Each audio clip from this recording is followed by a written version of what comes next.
Today we will talk about injunctions. What are injunctions, how they are taken, and how they are granted. Injunction is a type of relief. Relief is basically of two types: general relief and specific relief.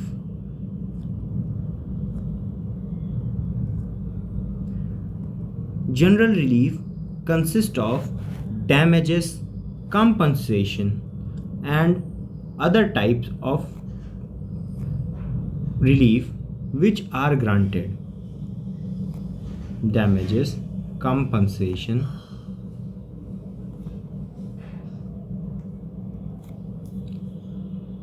compensation. They basically are meant for taking liquidated form of liquidated damage. When plaintiff or a party incurs liquidated damages, then they are given general relief. Liquidated damage means they have the damage can be considered in monetary value, that is their monetary value can be stipulated or given to them in for their loss which they have incurred. We have talked about general relief. And second is specific relief. There are some conditions when party asks कि यार I want my contract to be performed. There is breach of contract. वहाँ पे contract का breach हो गया. अब आप वहाँ पे जा रहे हैं, आप वहाँ पे सोच रहे हैं कि यार देखो ब्रीच हो चुका है, मुझे पैसे नहीं चाहिए.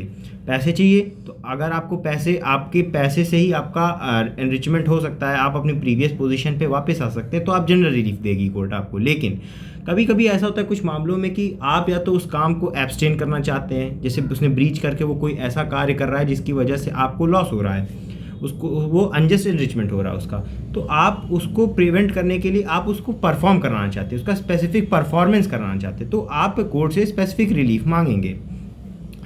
स्पेसिफिक रिलीफ बेसिकली जैसे अब आपका जो जनरल रिलीफ है वो आप अगर कॉन्ट्रैक्ट ब्रीच हो रहा है तो जनरल रिलीफ आप क्लेम करेंगे इंडियन कॉन्ट्रैक्ट एक्ट में.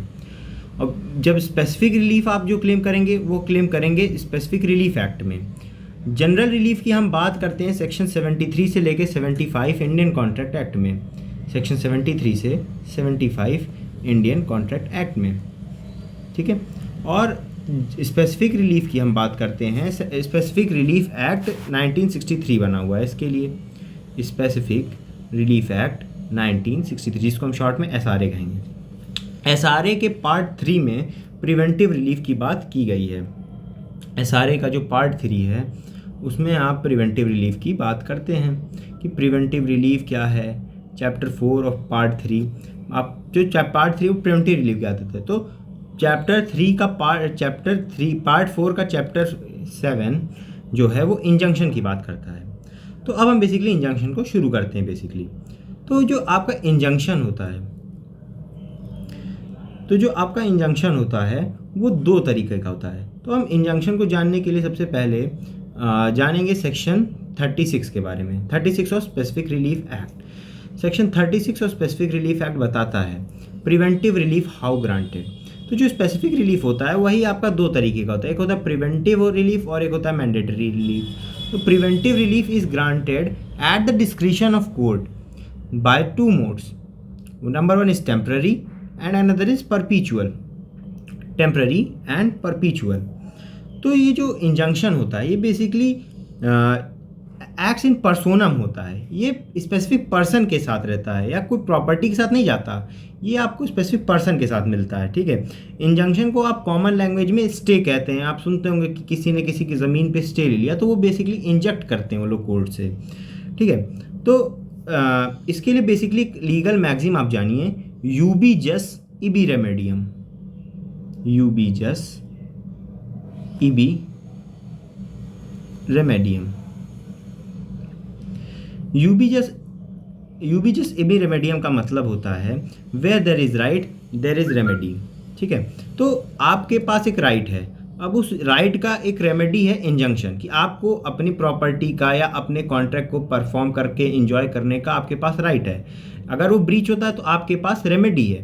तो एक ये रेमेडी हम इंजंक्शन के बारे में आज हम बात करें. तो सेक्शन 36 को पढ़ करके हमें ये पता लगा कि दो तरह के इंजंक्शन होते हैं, number 1 is temporary and number 2 is परपीचुअल। आगे के सेक्शन जब हम बढ़ेंगे तो हम बात करेंगे कि ये प्रिवेंटिव रिलीफ हमें मिलता कैसे है, ठीक है। तो सबसे पहले हमने 36 को बात किया, तो 36 में हमने देखा preventive relief is totally granted at description of the court, कि वो कोर्ट के विवेकाधिकार पे होता है कि वो किसको कब क्यों कैसे देगी preventive relief, that is injunction court किसको देगी, at the description of the court होगा, ठीक है। तो प्रिवेंटिव रिलीफ एक ऐसा रिलीफ होता है जो प्रिवेंट करता है हमें किसी एक्ट को करने से जो कि वैलिड नहीं है, ठीक है। ऐसा एक्ट वो प्रिवेंट करेगी जो कि लायबल वो नहीं करने के, लीगली वो गलत हो रहा है, ठीक है। तो प्रिवेंटिव रिलीफ दो तरह के होते हैं, टेम्पररी और परपीचुअल।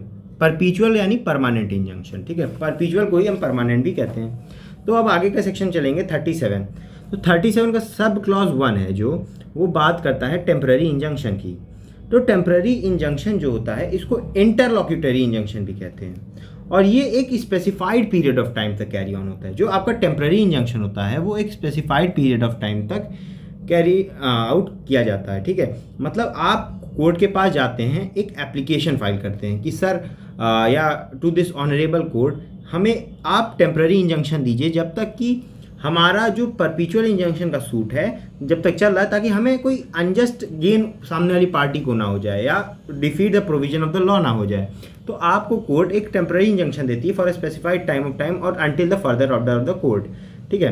तो आपको उसके बाद मिल जाएगा कि ठीक है ये परपीचुअल इंजंक्शन आपको, टेम्पररी इंजंक्शन आपको मिल गया। तो टेम्पररी इंजंक्शन ग्रांट करने का जो भी आपका वो है प्रोसीजर है वो स्पेसिफिक रिलीफ एक्ट से नहीं, कोड ऑफ सिविल प्रोसीजर 1908 से गवर्न होता है। कोड ऑफ सिविल प्रोसीजर 1908 का ऑर्डर 39 में आपको मिलेगा कि टेम्पररी इंजंक्शन कोर्ट कब दे सकता है, कोर्ट के सामने क्या क्या कंडीशन है, वो क्यों देगा, कैसे देगा। तो ऑर्डर 39 का रूल 1, 2 और 3 बेसिकली डील करता है प्रिवेंटिव टेम्पररी इंजंक्शन के ग्रांट को लेकर, ठीक है। तो ये टेम्पररी इंजंक्शन की बारे में बात हो गई। अब हम बात करेंगे कि परपीचुअल इंजंक्शन क्या होता है, ठीक है। तो एक समय मैं मिटा लूँ।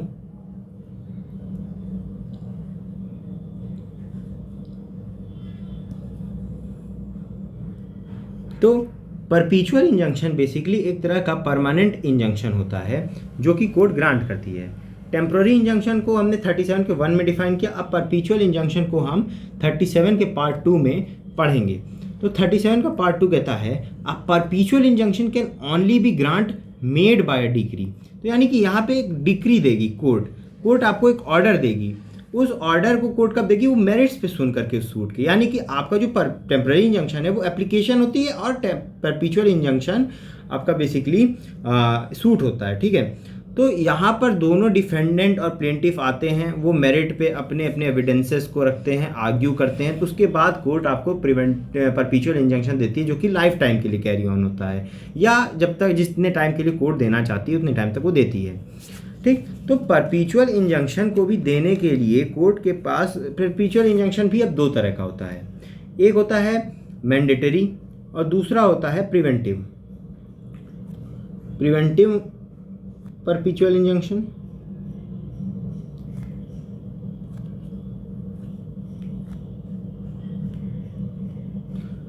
And second is mandatory. Preventive में क्या होता है कि कोर्ट आपको कोई काम करने से एब्सटेन करती है, और मैंडेटरी में क्या होता है कि कोर्ट आपको कोई काम करने मैंडेटरी में क्या होता है कोर्ट आपको कोई काम करने के लिए प्रेशराइज करती है, आपसे कहती है काम करिए आप। फॉर एग्जांपल किसी ने आपके प्लॉट पे कब्जा कर लिया, तो अब वो आपके प्लॉट पर मान लीजिए कि उसने एक स्ट्रक्चर खड़ा कर दिया, इसने एक दीवार खड़ी कर दी। अब उस दीवार को हटाने का जो प्रोसेस है उसके लिए कोर्ट उसको मैंडेटरी इंजंक्शन इशू करेगी, और उसको ज़मीन खाली करने के लिए उसको प्रिवेंटिव इंजंक्शन और उसके फर्दर कंस्ट्रक्शन को रोकने के लिए कोर्ट उसको प्रिवेंटिव इंजंक्शन इशू करेगी, यानी कोर्ट उसको प्रिवेंट करेगी उस काम को करने से। और मैंडेटरी इंजंक्शन में कोई काम करने के लिए कोर्ट उसको लायबल ठहराएगी या उसको बाध्य करेगी, ठीक है। तो ये सब बिल्कुल कोर्ट की कैपेबिलिटी पे होता है या कोर्ट के स्वीट विल पे होता है कि कोर्ट आप चाहेगी तो उसको जो सही लगेगा उस हिसाब से वो आपको इंजंक्शन देगी। तो हम देखते हैं सेक्शन 36 में, जहां हमें बताया गया कि दो तरह के इंजंक्शन होते हैं, टेम्पररी, परपीचुअल। सेक्शन 37 में हमने थोड़ी बहुत डेफिनेशन पढ़ी कि क्या टेम्पररी इंजंक्शन होता है नंबर 1 में, और सन 37(2) में हमने पढ़ा कि परपीचुअल इंजंक्शन क्या होता है, कैसे मिलता है। अब जो चैप्टर 8 है इस स्पेसिफिक एक्ट का, वो है आपका परपीचुअल इंजंक्शन के बारे में, जिसमें हम सबसे पहले बात करते हैं सेक्शन 38 की, जो कि बताता है कि परपीचुअल इंजंक्शन कब कोर्ट आपको देगी। तो इसमें बेसिकली कुछ कंडीशंस लेट डाउन की हैं कोर्ट ने कि कब कब आपको परपीचुअल इंजंक्शन मिलेगा और कब कब आपको नहीं मिलेगा, ठीक है। तो बेसिकली 38 में बताया गया है, कंडीशंस हैं तो 3 सब क्लॉजेस में, जिसमें से बताया गया है कि जो भी आपको परपीचुअल इंजंक्शन है वो कैसे मिलेगा, कब मिलेगा। आगे हम बात करते हैं मैंडेटरी इंजंक्शन की, जो कि सेक्शन 39 में डिफाइंड है। सेक्शन 39 बात करता है मैंडेटरी इंजंक्शन की। मैंडेटरी इंजंक्शन क्या होता है कि किसी भी ऑब्लिगेशन के ब्रीच को प्रिवेंट करने के लिए कोर्ट आपसे कोई काम करने के लिए कहती है, ठीक है। काम करने के अंदर जैसे मैंने बताया कि आपका कोई प्लॉट है, उस पर कोई दीवार खड़ी कर चुका है, तो अब उस दीवार को हटाने के लिए कोर्ट उसको मैंडेटरी इंजंक्शन इशू करेगी।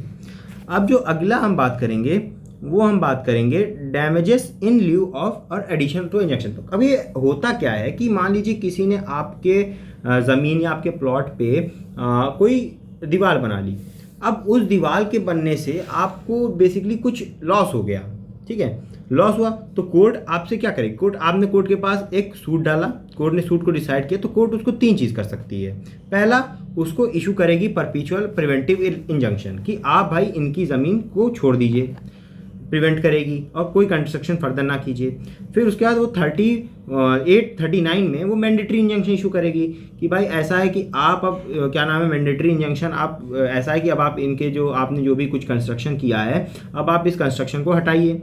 उसके ऊपर से कोर्ट उसको कोई डैमेजेस पे करने को कहेगी कि अब आपकी वजह से इस व्यक्ति ने डैमेज इनकर किया है, इसीलिए आप डैमेजेस उसको दीजिए। अब मैंने यहाँ पे देखिए एक बहुत छोटा सा डिस्टिंक्शन बताऊंगा कि डैमेज और डैमेजेस में अंतर क्या होता है। देखिए डैमेज जो होता है DAMAGE डैमेज, DAMAGE डैमेज, तो डैमेज क्या होता है कि डैमेज आप इनकर करते हैं कि आपको इतना लॉस हुआ, ठीक है। और डैमेजेस जो होता है वो रिपेमेंट होता है, जो आपको मिलता है, जो डैमेज आपने सफ़र किया उसके बदले जो भी मिलेगा वो डैमेजेस होता है, ठीक है। ये हमने आपको बेसिकली अंतर बता दिया, ठीक है। तो आप किसी से डैमेज नहीं क्लेम करते, आप डैमेजेस क्लेम करते हैं, ठीक है। तो उसके बाद कोर्ट आपको डैमेजेस पे करने कह सकती है। उसके बाद हम आगे आते हैं सेक्शन 41 में। 41 में बेसिकली कंडीशंस बताई गई हैं कि आप कोर्ट कब कब रिफ्यूज़ कर सकती है कि उसको इंजंक्शन आपको नहीं देना, कोई किसी भी तरह का आपको परपीचुअल इंजंक्शन नहीं देना। तो कोर्ट अंडर सेक्शन 41 आपको बताएगी कि कब कब आपको इंजंक्शन नहीं देना है, ठीक है। इसमें बेसिकली कई सारी कंडीशंस हैं जिनको हम फर्दर वीडियोस में डिस्कस करेंगे। तो ये आपका बेसिकली इंजंक्शन, और फिर हम आखिरी जो सेक्शन है इस एक्ट का, स्पेसिफिक रिलीफ एक्ट का, वो injunction to perform negative agreement है। तो यानी कि जो कुछ भी मान लीजिए हम मान लें कोई ऐसा एग्रीमेंट है जो कि नहीं परफॉर्म करना है, तो कोर्ट उसके लिए भी आपको इंजंक्शन इशू कर देगी। देखिए भाई आपको एग्रीमेंट का इस चीज़ को परफॉर्म करने की कोई ज़रूरत नहीं है, एक निगेटिव एग्रीमेंट परफॉर्म कराने के लिए कोर्ट कह सकती है, ठीक है। तो ये बेसिकली आपका एक ओवरव्यू था इंजंक्शन का, जिसमें हमने पढ़ा कि इंजंक्शन बेसिकली 2 तरह का होता है। इंजंक्शन बेसिकली रिलीफ होता है। कौन से तरह का रिलीफ? स्पेसिफिक रिलीफ होता है जो कि प्रिवेंटिव इन नेचर होता है। तो उसके बाद आपको ये 2 तरीके का होता है, टेम्पररी और परपीचुअल इंजंक्शन भी हमने बताया कि आप एक मैंडेटरी हो सकता है या फिर एक आप किसी कार्य को एब्सटेन करने के लिए ले सकते हैं। जिसमें 38 में हमने बताया कि आपको परपीचुअल इंजंक्शन कब मिलेगा, 39 में हमने बताया कि मैंडेटरी इंजंक्शन क्या होता है, मैंडेटरी इंजंक्शन कब मिलेगा। उसके बाद हम आते हैं अपने अगले सेक्शन पे, दैट इज सेक्शन 40, जहाँ पे हमने डैमेजेस की बात की, जो कि आपको डैमेजेस मिलेंगे एडिशन में इंजंक्शन के। उसके 41 में हमने बात की कि जहाँ डैमेजेस को आप रिफ्यूज़ कर सकते हैं या फिर कोर्ट रिफ्यूज़ कर सकता है डैमेजेस के, क्योंकि जो आपका ये वाला चैप्टर है स्पेसिफिक रिलीफ का, ये purely at the description of the court होता है कि कोर्ट चाहेगी तो देगी। कोर्ट अगर सेटिस्फाई नहीं है, court will act in outermost of equity good concise. तो अगर उसको इक्विटी और गुड कंसाइज के अगेंस्ट में लगेगा उसका ऑर्डर, तो वो नहीं देगी। और अगर लगेगा कि यहाँ पे हाँ आपका कोई राइट या फिर आपकी कोई भी चीज़ ब्रीच हुई है, तो आपको वो इंजंक्शन ग्रांट कर देगी। Thank you for watching this video.